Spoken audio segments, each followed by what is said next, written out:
Hey guys, welcome back to How to PC.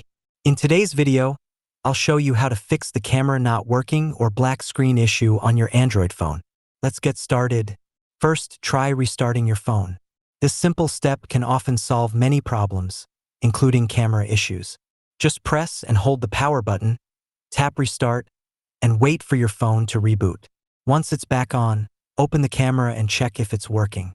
If that doesn't fix it, let's move on to the next thing.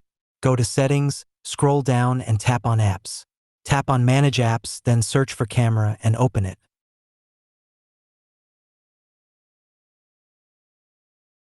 Next, tap on Storage and Cache, then first tap Clear Cache. After that, tap Clear Data. This won't affect your photos, it will just reset the camera app settings and data.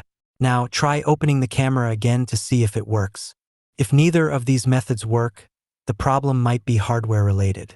In that case, I recommend heading to your nearest service center for further help. And that's all for today.